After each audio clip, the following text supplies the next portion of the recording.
Video like जरूर कर लीजिए और ऐसे वीडियो लगातार फ्री में पाने के लिए चैनल को तुरंत सब्सक्राइब कर लीजिए और बेल आइकन को जरूर टैप कर लीजिए ताकि आगे भी सारे वीडियो आपको मिलते रहे। यूट्यूब में फॉलो करते हैं तो प्लीज ये वाला फ्री टेलीग्राम चैनल जरूर ज्वाइन कर लीजिएगा। सारे नोटिफिकेशन सारे अपडेट यहीं पे आते हैं, ध्यान रखिए। नमस्कार दोस्तों, स्वागत है आपका सी सेट प्रिपरेशन के इस यूट्यूब चैनल पर। दोस्तों, आज की इस वीडियो में हम लोग यूपी पीसीएस प्री 2025 के लिए सी सेट मैथ्स के टॉप 200 क्वेश्चंस की सीरीज में एक और महत्वपूर्ण क्लास के साथ हाजिर हैं, जिसमें प्रश्न संख्या 41 से आगे बढ़ेंगे। देखिए, इससे पहले की वीडियोज़ अगर आपने नहीं देखी है तो आप प्लेलिस्ट में जाकर ज़रूर देखिएगा, क्योंकि जो सी सेट का पेपर है उसे क्वालिफाई करने का सबसे बेहतरीन तरीका है आप इस सीरीज को पूरा फॉलो कीजिए।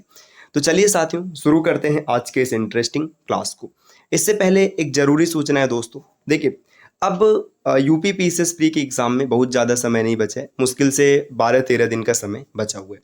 इस बचे हुए समय में अगर आप अपने लेवल को बूस्ट करना चाहते हैं तो आपको स्टडी फॉर सिविल सर्विसेज के मेंटरशिप बैच को ज़रूर फॉलो करना चाहिए।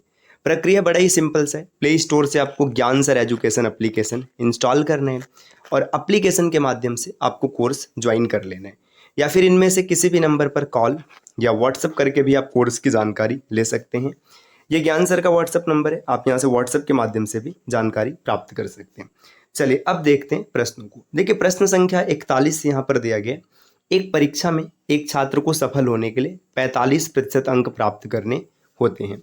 वह केवल 50 अंक प्राप्त करता है और 4 अंकों से असफल हो जाता है, तो अधिकतम अंक क्या है? देखिए, कंडीशन क्या बताया गया कि एक अभ्यर्थी अगर 45% अंक प्राप्त करेगा तो पास हो जाएगा। ठीक, उसको मिला है 50 नंबर और 4 अंकों से फेल हो गया।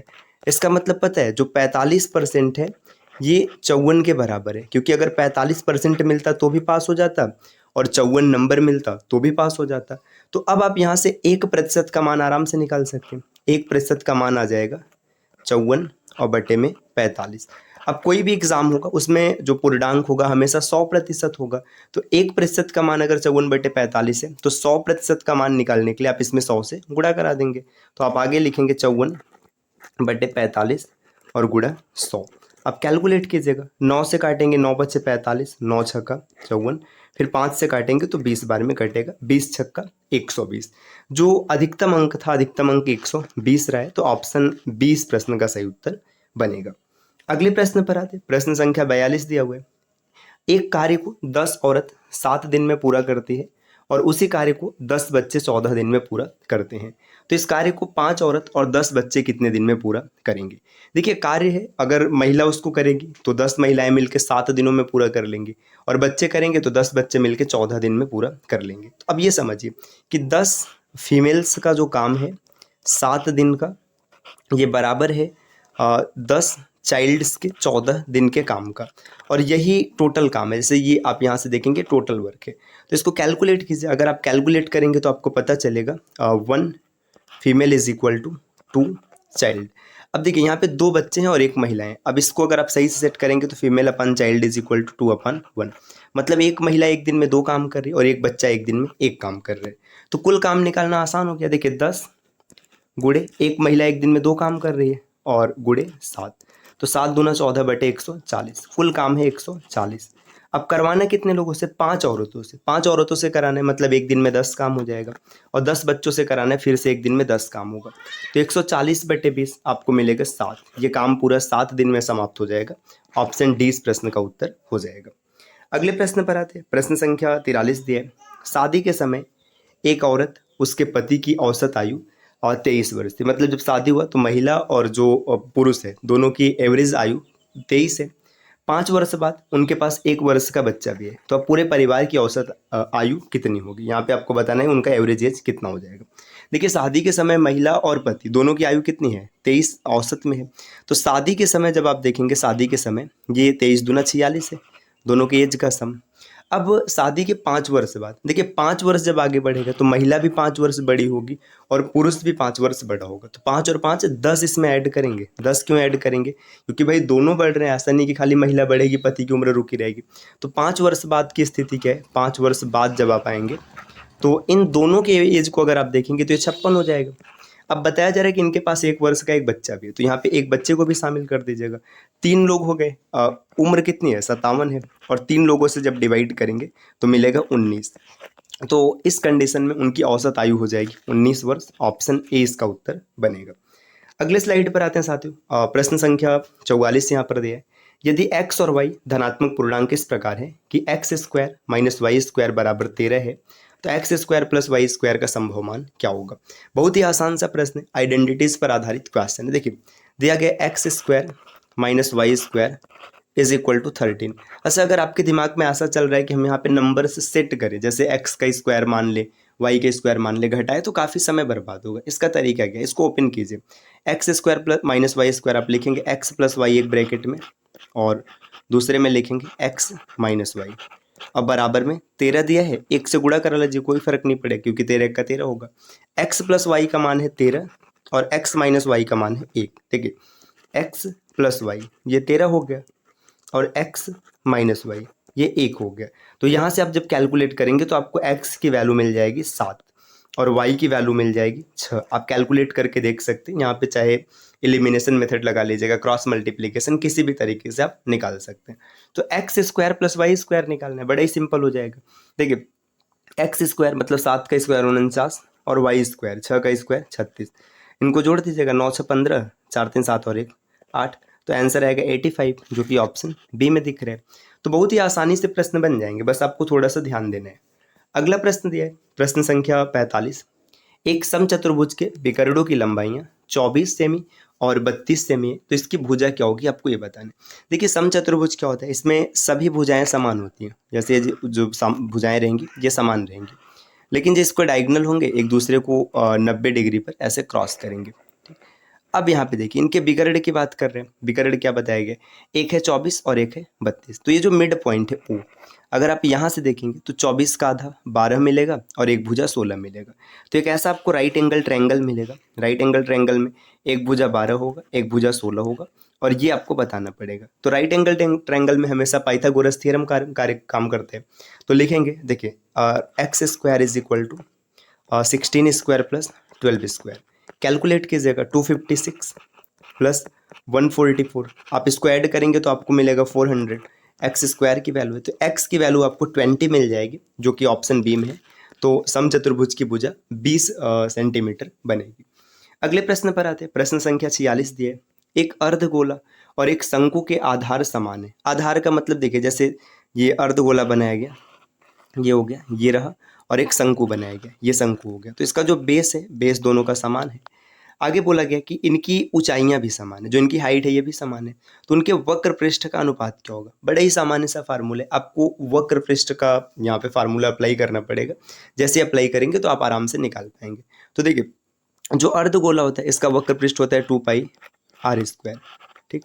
और जो शंकु होता है इसका होता है πr/l। अब आप कहेंगे l क्या है, तो l जो है ये इसकी तिर्यक ऊंचाई है। l = होता है √r² + h², इतना लिखेंगे। अब यहाँ पे बताया क्या गया, ये बताया गया कि इसका r और h दोनों समान है, मतलब इसकी ऊंचाई भी समान हो जाएगी। तो इस कंडीशन में आप आराम से लिख सकते हैं l = r² + r², तो आपको मिलेगा r√2, इतना मिल जाएगा। तो l की वैल्यू r√2 मिलेगा। देखिए यहाँ पे मिल गया 2। देखिए पाई से पाई को डायरेक्ट काट लेते हैं, पाई से पाई कैंसिल हो गया, मिल गया 2r², और रेशियो निकालना है r, और यहाँ पे देखिए इंटू r√2। देखिए r² से r² कैंसिल हो गया, आपको मिला 2 रेशियो √2। अब 2 रेशियो √2 यहाँ पर नहीं दिख रहा है, इस 2 को ओपन कीजिएगा। 2 को आप लिखेंगे √2 इंटू √2 और रेशियो √2। √2 से √2 कैंसिल हो गया, √2 रेशियो 1, ये मिलेगा, जो कि ऑप्शन सी में है।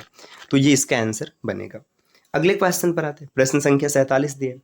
एक कमरे की लंबाई, चौड़ाई और ऊंचाई क्रमशः 12 मीटर, 4 मीटर और 3 मीटर है। एक आदमी को इस कमरे में 14 मीटर, 13 मीटर, 12 मीटर और 15 मीटर लंबी छड़ रखना है, तो अधिकतम कितने छड़ रख सकता है। देखिए यहाँ पे लंबाई, चौड़ाई, ऊंचाई दिया है, ये एक तरीके से क्यूबॉइड दे रखा है, घनाभ। तो क्यूबॉइड में जब कभी भी किसी अधिकतम लंबाई को रखने की बात करेंगे तो हमेशा डायगोनल के बराबर होगा। डायगोनल के बराबर आप चीज़ों को रख पाएंगे। तो डायगोनल क्या होता है, क्यूबॉइड का जो डायगोनल होता है √l² + b² और +h² होता है। तो यहाँ पे अगर कैलकुलेट करेंगे, l की वैल्यू जैसे 12 है, तो 12 12 में 144, इसकी वैल्यू है 4, तो 4 चौका 16 और 3 तिरिक का 9। इसको जोड़ेंगे तो आपको जोड़ने पर मिलेगा √169 और डायगोनल की वैल्यू मिलेगी 13। मतलब जो अधिकतम लंबाई रखी जा सकती वो 13 मीटर रखी जा सकती। तो जब 13 अधिकतम रख सकते मतलब 14 को आप नहीं रख पाएंगे और 15 को भी नहीं रख पाएंगे। तो 12 और 13 दो लंबाई के छड़ ऐसे जिन्हें आप आसानी से रख पाएंगे। तो ऑप्शन बी इस प्रश्न का उत्तर हो जाएगा। अगले क्वेश्चन पर आते हैं। क्वेश्चन नंबर 48 दिया, यदि x1 और x2 का माध्य है 7.5, x1 x3 और x2 और x3 का माध्य 8, तो x3 का मान बताइए। देखिए x1 प्लस x2 अपान 2 अगर कैलकुलेट करेंगे तो 7.5 मिलेगा। इसका मतलब है x1 प्लस x2, इसकी जो वैल्यू ये 15 है। ठीक है, इक्वेशन 1 हो गया। और आगे बोला जा रहा है x1 plus x2 plus x3 upon 3 is equal to 8 है। तो यहाँ से मिला x1 plus x2 plus x3 is equal to 24, क्योंकि आप 3 को इधर भेज देंगे। x1 और x2 का मान यहाँ पे आपने 15 निकाल रखा है, तो 15 plus x3 is equal to 24। तो x3 का मान निकालना है, आराम से आप कैलकुलेट करेंगे 9 मिल जाएगा, जो कि ऑप्शन ए में है। तो बस कॉन्सेप्ट क्लियर रखिए, प्रश्न आसानी से बन जाएंगे। अगला प्रश्न यहाँ पर दिया, प्रथम 10 अभाज्य संख्याओं की मध्यिका और माध्य क्रमशः कैपिटल M और स्मॉल m है। तो फिर आपको इनका रिलेशन बताना है। देखिए प्रथम 10 अभाज्य संख्या क्या होगा, 2, 3, 5, 7, फिर इसके बाद 11, 13 और 13 के बाद 17, 19, 23 और 23 के बाद अगर आगे बढ़ेंगे तो आपको देखने के लिए मिलेगा यहाँ पर 29। ठीक, तो देखिए ये प्रथम 10 अभाज्य संख्याएं हो गए। इसकी मध्यिका की बात करेंगे तो देखिए 4 इधर से छोड़ दीजिएगा, है ना, 4 इधर से छोड़ देंगे और 4 इधर से छोड़ देंगे, क्योंकि सब ये क्रम में ही लिखे गए। अब इसके बाद 13 और 11 इसको जोड़ेंगे तो 24 आएगा, 24 का आधा 12। तो कैपिटल M की वैल्यू तो आपको 12 मिल गई। ठीक, जो मध्यिका हो गया। अब माध्य मतलब एवरेज होता है, सबको जोड़ के 10 से भाग दे दीजिएगा। देखिए 2, 3, 5, 5, 10, 10 और 7, 17। 17 में 11 जोड़ेंगे तो 17 में 11, पहले 13 जोड़ लेते, 17 और 13 कितना हो गया 30। 30 में 11 जोड़ेंगे 41, है ना। 41 में 29 जोड़ दीजिएगा। 41 में जैसे आप 29 जोड़ेंगे तो 41 में 50 और 20 70, है ना। 70 में आप 23 जोड़िएगा, 70 में 23 जोड़ेंगे 93, 93 में 17 जोड़िए 110 और यहाँ पे 129 आ गया, तो 129 हो गया। 129 में भाग करना है 10 से, 12.9 आएगा। देखिए स्मॉल m जो मिल गया ये 12.9 मिला, तो एक 12 है, एक 12.9 है। आप आराम से देख सकते हैं small m is greater than capital M, जो कि ऑप्शन आपको सी में दिख रहा है। तो आसानी से आपने सेट कर लिया। अगले प्रश्न पर आते हैं। प्रश्न संख्या 50 दिया है कि प्रेक्षण 0, 1, 6, 7, 2, 3, 7, 0, इसमें आपको बताना है कि बहुलक क्या है। देखिए जब कभी भी आपको मोड की बात करेगा तो जिसकी फ्रीक्वेंसी मैक्सिमम होती है वही मोड बनता है। यहाँ पे अगर आप देखेंगे तो मैक्सिमम टाइम आपको 7 दिख रहा है। देखिए 1, 2, 3, 4, 5, फ्रीक्वेंसी 7 है, तो इसलिए इसका जो आपको मोड मिलेगा 7 होगा, ऑप्शन सी। तो साथियों ये आज की क्लास के 10 प्रश्न रहे जिनका डिस्कशन हम लोगों ने किया है। इस प्रकार के वीडियोज़ आपको लगातार मिलते रहेंगे, बस आपको चैनल को सब्सक्राइब करना है। और यूपीपीसीएस प्री 2025 अगर आप क्वालिफाई करना चाहते हैं तो आपको मेंटरशिप बैच को एक बार ज़रूर देखना चाहिए। इसके लिए आपको प्ले स्टोर से ज्ञान सर एजुकेशन एप्लीकेशन इंस्टॉल करना है और वहाँ से बैच को ज्वाइन कर लेना है। तो मिलते हैं साथियों आपसे नेक्स्ट वीडियो में, तब तक के लिए नमस्कार।